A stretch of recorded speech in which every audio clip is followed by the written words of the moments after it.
नमस्कार साथियों, स्वागत है आपका आपके अपने चैनल जैसलमेर दर्शन में।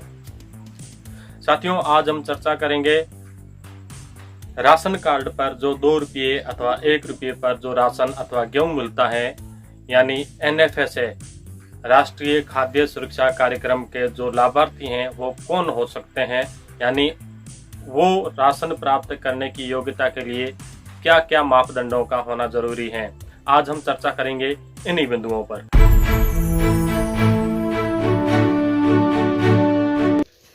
जैसा कि मैंने आपको बताया था कि खाद्य सुरक्षा के अपील आवेदन पत्र में जो श्रेणियां जिन पर अपन को राशन मिलना होता है वो अंकित होती हैं, और जिनके लिए आपको अलाउ नहीं होता है, जो ऐसी श्रेणियां जिनको राशन नहीं मिल सकता वो भी अंकित होती हैं। तो हम सबसे पहले देख लेते हैं कि राशन कार्ड में गेहूं चालू करवाने के लिए या खाद्य सुरक्षा की योजना का लाभ लेने के लिए हमारे पास कौन कौन सी श्रेणियां होनी चाहिए। जैसे ये मेरे पास ये अभी ग्रामीण क्षेत्र का जो फॉर्म है वो है, और शहरी क्षेत्र का भी फॉर्म ठीक इसी तरह का होता है, लेकिन उसमें 1-2 बिंदु जो समावेशन की श्रेणियां हैं वो 1-2 ज़्यादा होती हैं और ग्रामीण में कम होती हैं। तो हम ग्रामीण क्षेत्र का जो फॉर्म है उनमें सबसे पहले से चेक कर लेते हैं कि जो समावेशन की इंक्लूजन की जो प्राथमिकता की जो श्रेणी है वो सबसे पहली कौन सी हैं। पहले में जो अंत्योदय, BPL, स्टेट BPL और अन्नपूर्णा योजना के लाभार्थी, इनको ऑटोमेटिक ही फ़ायदा मिल रहा होता है, तो उनको अप्लाई करने की ज़रूरत नहीं होती हैं। अच्छा, इनके अलावा जो फॉर्म में श्रेणियां हैं वो हम 5वां बिंदु जो है, ये जो 5वां बिंदु है, इस बिंदु से हम देख लेते हैं कि कौन कौन सी श्रेणियां हैं। 5वें के ए में है मुख्यमंत्री वृद्ध सम्मान योजना, इंदिरा गांधी राष्ट्रीय वृद्धावस्था पेंशन योजना, मुख्यमंत्री एकल नारी योजना, इंदिरा गांधी राष्ट्रीय विधवा पेंशन योजना, मुख्यमंत्री विशेष योग्यजन पेंशन योजना, इंदिरा गांधी राष्ट्रीय विकलांग पेंशन योजना। अब देखो, ये एफ तक जितनी भी योजनाएं आई है ये सारी पेंशन योजनाएं हैं। अगर कोई प्रार्थी ऐसा है गांव में जिनको इन योजनाओं में से किसी की भी पेंशन मिल रही है, तो वो व्यक्ति खाद्य सुरक्षा योजना का लाभ लेने के योग्य हैं। यानी कि जिस व्यक्ति को भी सामाजिक सुरक्षा की पेंशन मिल रही है, जैसे कोई वृद्धावस्था पेंशन हो, एकल नारी योजना की पेंशन हो, विधवा की पेंशन हो, विकलांग की पेंशन हो, किसी भी प्रकार की पेंशन मिल रही हो, तो वो खाद्य सुरक्षा योजना के लाभ लेने के योग्य होता है।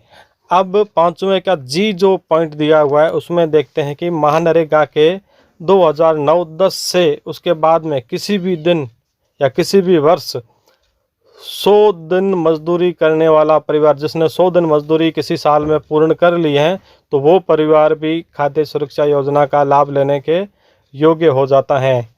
अब दूसरा चेक करते हैं एच में।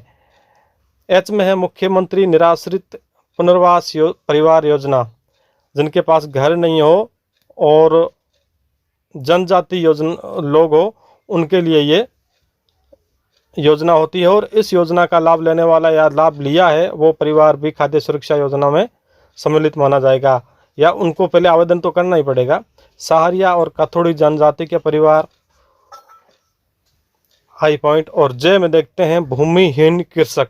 अब आप सोच रहे होंगे भूमिहीन और कृषक ये कैसे हो गया। इनमें वह कृषक जिनके पास खुद की तो भूमि नहीं है लेकिन किसी दूसरे की भूमि पर खेती करते हैं, या जिनको कहते हैं सद्भावी काश्तकार या काश्तकारी करते हैं, वो भी कृषक की श्रेणी में आते हैं। तो जे पॉइंट उनके लिए हैं, उनको सद्भावी काश्तकार का प्रमाण पत्र प्रस्तुत करना होगा। अगर वो प्रमाण पत्र प्रस्तुत कर देते हैं तो ऐसे परिवारों को ये आवेदन पत्र के साथ लगाकर वो इस योजना का लाभ ले सकते हैं। के पॉइंट के अंतर्गत है कानूनी रूप से निर्मुक्त बंधुआ मजदूर। ऐसे लोग जो बंधुआ मजदूर थे और पुलिस द्वारा या प्रशासन द्वारा उनको मुक्त करवाया गया है, और अब उनके पास खाने पीने को नहीं होता है तो जाहिर तौर पर वो परिवार इस योजना का लाभ लेने के योग्य होते हैं। तो ऐसे परिवारों को आप ये वाला फॉर्म भरवा के इस योजना का लाभ दिलवा सकते हैं। एल, पांचवा का जो एल है, इसमें सीमांत कृषक। सीमांत कृषक यानी कि वह किसान जिनके पास बंटवारे में ज़मीन बहुत कम आ रही हो, इसका एक सीमा निर्धारित है कि इतने बीघे से कम वाली जो ज़मीन है जिसके नाम आ रही हैं, तो वो वाले कृषक जो हैं सीमांत कृषक माने जाते हैं। तो वो अपने खेत के या जो कृषि भूमि है उसके डॉक्यूमेंट लगाकर इस योजना का लाभ ले सकते हैं। एम में वही बात कही गई हो जो ऊपर ए से एफ तक कही गई है। वरिष्ठ नागरिक जिनका स्वतंत्र राशन कार्ड तथा आयु सामाजिक न्याय एवं अधिकारिता विभाग द्वारा पेंशन योजना के निर्धारित आयु सीमा में हो, बशर्ते एक्सक्लूजन पात्र नहीं की शर्तों में नहीं आते हो।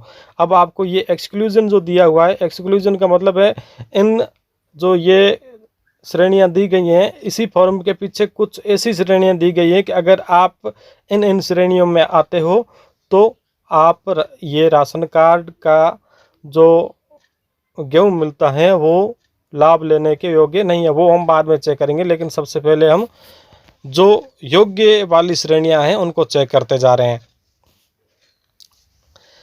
इसका मतलब है जो एम पॉइंट है, वरिष्ठ नागरिक यानी कि जिनकी आयु 60 साल से ऊपर हो, वो सामाजिक सुरक्षा या सामाजिक न्याय अधिकारिता विभाग द्वारा पेंशन ले रहे हो और एक्सक्लूजन की श्रेणी में नहीं हो। एक्सक्लूजन कौन कौन सी है वो हम बाद में चेक कर देंगे। और इसी का छठा पॉइंट है मुख्यमंत्री जीवन रक्षा कोष में लाभान्वित परिवार। ये मुख्य राज्य सरकार की एक योजना है। अगर इस योजना का लाभ कोई ले रहा है तो वो भी खाद्य सुरक्षा योजना के लिए अप्लाई कर सकता है। सातवां जो समावेशन की श्रेणी है, सातवीं समावेशन की श्रेणी उन लोगों के लिए है जो से समाज कल्याण, जनजाति विभाग, शिक्षा विभाग, अल्पसंख्यक मामलात विभाग एवं सरकारी कॉलेज स्कूलों के हॉस्टल वगैरह जो होते हैं, उन हॉस्टलों में जो ऐसे बच्चे या पढ़ते हैं जो ऊपर दी गई ये जो श्रेणियां हैं, समाज कल्याण विभाग की, जनजाति विभाग की, शिक्षा विभाग के जो अल्पसंख्यक मामलों के जो हॉस्टल वगैरह होते हैं, उनको भी वो हॉस्टल इस लाभ के लिए अप्लाई कर सकते हैं। उनको गेहूँ सरकार द्वारा उपलब्ध करवाया जाता है। आठवां है एकल महिलाएं। एकल महिलाओं से आप समझ गए होंगे कि वह महिलाएं जिनके परिवार में उनके खुद के सिवा कोई नहीं हो, जैसे बेटा, पति या परिवार के कोई सदस्य नहीं हो और अकेली रहती हो, इस प्रकार की महिलाएं। नौवां और सबसे जो महत्वपूर्ण पॉइंट है वो यही है, नौवां पॉइंट, श्रम विभाग में पंजीकृत निर्माण श्रमिक। इसका मतलब है कि वह श्रमिक या मजदूर जिनके मजदूर कार्ड बने हुए हो, जिनके मजदूर कार्ड बने हुए हैं, वो ये फॉर्म भर के उनके साथ अपना मजदूर कार्ड या निर्माण श्रमिक होने का जो प्रमाण पत्र होता है, कार्ड होता है, पहले डायरी आती थी, आजकल कार्ड आते हैं, तो वो निर्माण श्रम विभाग में पंजीकृत निर्माण श्रमिक होने का कार्ड लगाकर इस फॉर्म के साथ अप्लाई कर दे, उनको इस योजना का लाभ मिलना शुरू हो जाएगा। अब चेक करते हैं आगे इसी फॉर्म का ये दूसरा भाग है, 10वां पॉइंट, पंजीकृत अनाथालय एवं वृद्धाश्रम और कुष्ठ आश्रम। ये सरकार द्वारा ही इनका संचालन किया जाता है, तो ये लाभ उनको सरकार द्वारा ही दिलवा दिया जाता है। 11वां पॉइंट है, 11वां जो बिंदु है उसमें है कचरा बीनने वाले परिवार। वो गरीब परिवार जिनके बच्चे और महिलाएं हम देखते हैं जो कचरा बीनने का काम करते हैं, वो परिवार उचित डॉक्यूमेंट लगाकर इस योजना का लाभ ले सकते हैं। पिछले दिनों जो उत्तराखंड में त्रासदी हुई थी केदारनाथ के आसपास, उसमें जो प्रभावित हुए हैं परिवार, जिनके परिवारजन खो गए या मारे गए थे उस त्रासदी में, तो उन परिवारों को भी इस NFSA के लाभ लेने के योग्य माना गया है। 13वां जो बिंदु है, साइकिल रिक्शा चालक। 14वां पोर्टर या कुली। 15वां कुष्ठ रोगी या कुष्ठ रोग से मुक्त व्यक्ति। 16वां घुमंतु अर्धघुमंतु जनजातियां जैसे वन बागरिया, गाडिया लुआर, भेड़ पालक जो जनजातियां हैं ये लोग। 17वां बिंदु है वनाधिकार पत्रधारी परंपरागत वनवासी परिवार, ये भी उसी तरह का जैसे अर्धघुमंतु जाति या जनजातियों में आ गए हैं वनवासी परिवार। 18वें लघु कृषक, जिनके पास एक तय सीमा जो राज्य सरकार द्वारा निर्धारित है उससे कम जमीन कृषि योग्य भूमि हो, वो वाले लोग लघु कृषक की श्रेणी में आते हैं। तो वो अपना भूमि संबंधी दस्तावेज इस फॉर्म के साथ लगवाकर उचित कार्रवाई करके इस योजना का लाभ ले सकते हैं। इसका जो 20वां बिंदु है, 20वें बिंदु में अनुसूचित जाति जनजाति यानी कि SC ST अत्याचार निवारण अधिनियम 1989 और संशोधित अधिनियम 2015 के अंतर्गत ऐसा व्यक्ति या परिवार जो इस प्रकार के अत्याचार से पीड़ित रहा हो और उस मामले में माननीय न्यायालय द्वारा उसको पीड़ित घोषित किया गया हो या उसका केस अगर चल रहा हो, तो वो व्यक्ति उचित दस्तावेजों के साथ इस योजना के लाभ के लिए आवेदन कर सकता है। लेकिन इस योजना में अंतिम जो अधिकार है वो जो ये फॉर्म जिस अधिकारी को प्रस्तुत किया जा रहा है, जैसे जिला रसद अधिकारी या SDM महोदय को दिया जाता है, तो वो तय करेंगे। 20 तक आगे, 20 के बाद में 4 नंबर दे दिया गया। ऊपर वाले जो समावेशन की श्रेणी थी यानी कि इनको लाभ मिल सकता है। उसके बाद चौथा बिंदु दिया गया है। चौथे बिंदु में आप जिस भी श्रेणी के अंतर्गत आते हो उसमें आपको अपना श्रेणी भरना है और उसका दस्तावेज लगाना है। वो चीज़ इसमें लिख देनी है कि ये इस व्यक्ति का श्रेणी का व्यक्ति है और साक्ष्य के रूप में उसके ये दस्तावेज संलग्न है। जैसा कि मैंने पहले बताया था कि एक तो होती है इंक्लूजन की श्रेणी। ये जो हमने ऊपर 20 श्रेणियां पढ़ी ये इंक्लूजन की थी। अब आती है एक्सक्लूजन की श्रेणी। एक्सक्लूजन की श्रेणी वो श्रेणी है जिसके अंतर्गत किसी व्यक्ति को इस योजना का लाभ लेने का योग्य नहीं माना जाता या पात्र नहीं माना जाता है। उनमें से ये ए से लेकर F तक जो वर्णित है, ये ए से लेके F तक जो वर्णित हैं, ये श्रेणियां एक्सक्लूजन की या निष्कासन की श्रेणियों में आती हैं। इन श्रेणियों में अगर कोई व्यक्ति आता है तो वो व्यक्ति इस योजना का लाभ नहीं ले सकता है। जिसमें ए पहले में दिया हुआ है, ऐसा परिवार जिसका कोई भी एक सदस्य आयकर दाता हो यानी कि इनकम टैक्स भरता हो, वह व्यक्ति इस योजना का लाभ नहीं ले सकता। बी में ऐसे परिवार जिसका कोई भी सदस्य सरकारी, अर्ध स्वायत्तशासी संस्थाओं में नियमित कर्मचारी अधिकारी हो अथवा 1 लाख रुपये वार्षिक से अधिक पेंशन प्राप्त कर रहा हो। यानी कि 1 लाख से अधिक की पेंशन प्राप्त करने वाला, इनकम प्राप्त करने वाला और इन विभागों में नौकरी करने वाला व्यक्ति भी इस योजना का लाभ नहीं ले सकता है।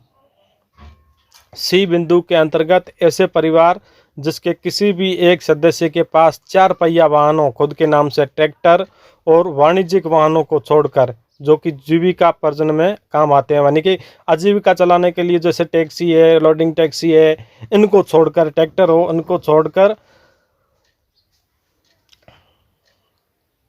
कोई सिविल 4 पहिया वाहन जैसे कार इत्यादि हो, तो वो व्यक्ति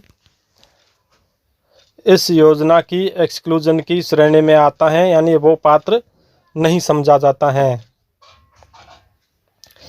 डी बिंदु देखें तो इसके अंतर्गत ऐसे परिवार जिसके सभी सदस्यों के स्वामित्व में कुल कृषि भूमि लघु कृषक हेतु निर्धारित सीमा से अधिक हो। ये हम पहले डिस्कस कर चुके हैं कि ऐसे कृषक परिवार जिनके पास कृषि भूमि जो राज्य सरकार द्वारा तय जितनी होती हैं उससे अधिक है, तो वो व्यक्ति इस योजना का लाभ लेने के योग्य नहीं है। और ई बिंदु देखें तो ऐसे परिवार जिसके सभी सदस्यों की कुल आय 1 लाख रुपये वार्षिक से अधिक हो। यानी कि आपको आय प्रमाण पत्र बनवाते समय इस चीज़ का ध्यान रखना चाहिए और ये तय कर लेना चाहिए, देख लेना चाहिए कि अगर आपके परिवार के सभी सदस्यों की कुल आय 1 लाख रुपये वार्षिक से अधिक हो रही है तो आप इस योजना का लाभ नहीं ले सकते हैं। अगर आप इसमें किसी प्रकार का गलत शपथ पत्र, आय प्रमाण पत्र इत्यादि देकर लाभ ले भी लेते हैं और बाद में किसी स्तर पर ये चीज़ सामने आ जाती है तो ऐसे लोगों से जो भी लाभ जितना भी पिछला लिया गया है वो दंड सहित वसूल किया जाता है। तो इसलिए निवेदन रहेगा कि किसी भी प्रकार का फर्जीवाड़ा करके इस योजना का लाभ, ये योजना गरीबों के लिए बनी हुई है, इस योजना का लाभ अन्यथा लेने की कोशिश ना करें। एफ बिंदु जो है इसका, एफ बिंदु के अंतर्गत ऐसे परिवार जिनके पास ग्रामीण क्षेत्र में 2000 वर्ग फीट से अधिक स्वयं के रिहाइश हेतु निर्मित पक्का मकान हो। यानी कि गांव में रहने वाले ऐसे लोग जिनके पास 2000 वर्ग फीट से अधिक के एरिया में बना हुआ खुद का पक्का मकान हो, वो लोग भी इस योजना के समावेशन की श्रेणी में नहीं आते हैं। यानी कि वो इस योजना का लाभ लेने के पात्र नहीं हैं।